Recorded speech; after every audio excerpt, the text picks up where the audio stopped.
Right now, LEGO only sells one medieval set, the Horse Knight Castle, but what if instead they took this expensive $130 set and split it into 5 more affordable ones? Well, today we're going to be taking a look at a fan-made set of instructions that do just that. This turns the Horse Knight Castle into 5 really well-made medieval scenes like a joust, mine shaft, and a castle gatehouse.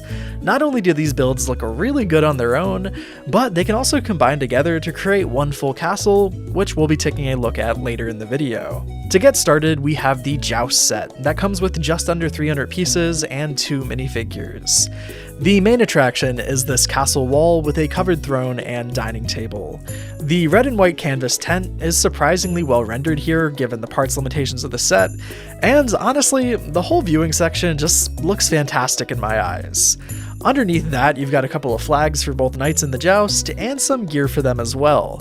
The thoughtful inclusion of some hay, carrots, and swords here just goes to show how much attention to detail was put into this set, as it all just works and feels pretty realistic for the minifigures included in the set.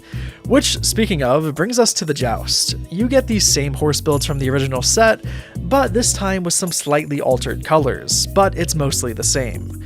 I imagine if this was a real, official LEGO set, you'd probably get some regular molded horses here instead, but I personally still like these brick-built ones. And lastly, we have the tilt, which looks about as you'd expect, and even has a bit of horse poop included, making it even more accurate to how LEGO likes to design their sets. Even though this is the only set we've looked at so far, I am a huge fan of it, and I'm going to be putting this one in A tier. I could totally see LEGO making something exactly like this and pricing it at, I don't know, around $30 to $45 depending on if they include the horses or not, I don't know. Anyhow, moving on, we've got the Coinsmith's Workshop. Like I said, all of these sets feel very inspired. I don't know that I've ever seen someone else make a medieval coinsmith before, but I love it.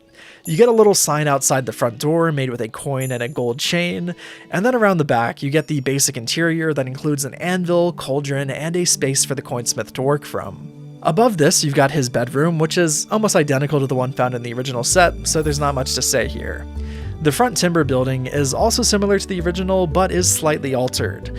I prefer how it looks here, as the triangle tan bits look a little bit more natural when placed vertically. Overall, I am a big fan of how this one looks, but before I rank it, here's how it looks attached to the previous Joust set. I think it makes for a pretty nice combination between the two sets, and you could either display it on the right or left side. I think it looks a little bit better on the left though. Then for its placement, I think I'll put this one down in, B tier. Moving on, we have the Siege Tower Defense set. This one includes a corner section of a castle and a wooden siege tower for the Snake Knights. Initially, I was not sure that this siege tower would look any good given the parts that it used, but after seeing it in person, my mind has changed. Sure, the build is a bit, thrown together, but I still think it works.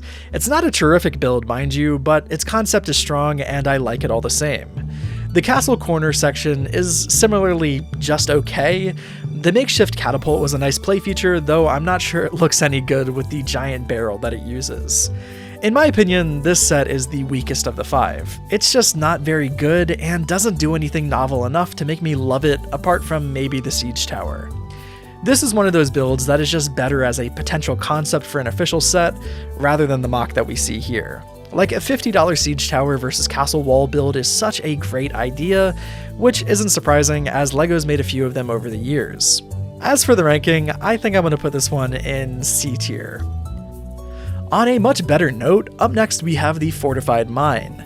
This is classic LEGO to me. A very simple but well-built scene with a good-looking exterior and a couple of basic play features. This set is exactly what I would want LEGO to make if they ever brought back a regular castle theme.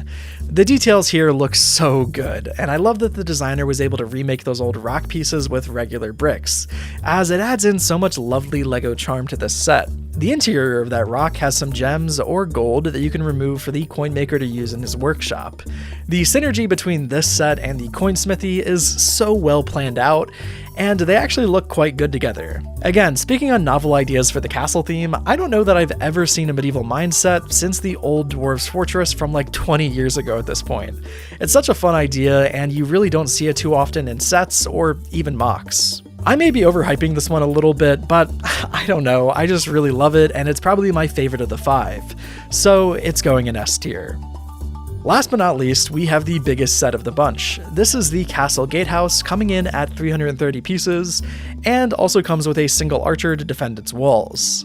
The main feature of this build is its working portcullis, which can be raised and lowered by turning the crank at the top of the tower.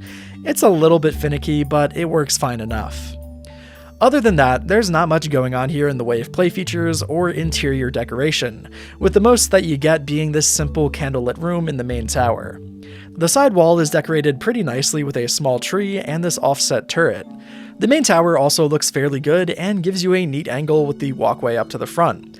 This piece is actually just sitting in there with gravity, which I think makes sense for this part of the build. Overall, this set feels maybe a little incomplete, but I still like it given its limitations. So for that, I'm going to put it in A tier. Now before we look at all of the sets placed together, I've got one thing that I failed to mention so far. That's the build experience for these sets. It was a lot of fun. My favorite of them was definitely the Fortified Mine, but most of them were a treat to put together. The building instructions were really simple and not annoying to follow, even with some extra little details put in there that I don't want to spoil in this video. I think the reason that this stuck out to me was because sometimes these rebrickable custom sets can just be a bit annoying to build, but this one really didn't give me any trouble whatsoever. If I had to rank the instructions on just how easy it was and how fun it was to put together, this is easily my favorite that I've put together, and I've done maybe 4 or 5 different rebrickable mocks at this point. So with all that said, I would really recommend it. Anyways, now finally, how does the set look all combined together? Well, I don't know. I think it looks okay connected, but I kinda like how they look on their own, or even better with 1 or 2 parts connected. There's quite a few variations that you can make with these 5 sets, but here's a few that I personally like.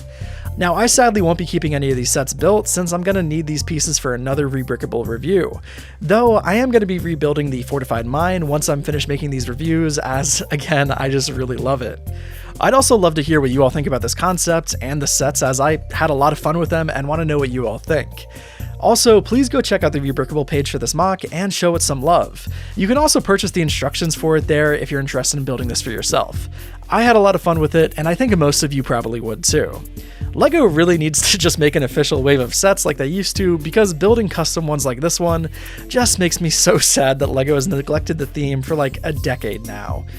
A big thank you goes out to my channel members Gyojo, Faisal, Rio Bricks, Wachtermeister, Ryzen Covers, Peter, Daventria Bricks, Space Marine 5869, Nimble Saucepan, The Squad Up Kid, Captain Color, Bin Zuen, and all of my other members for supporting the channel. And as always, thank you all so much for watching.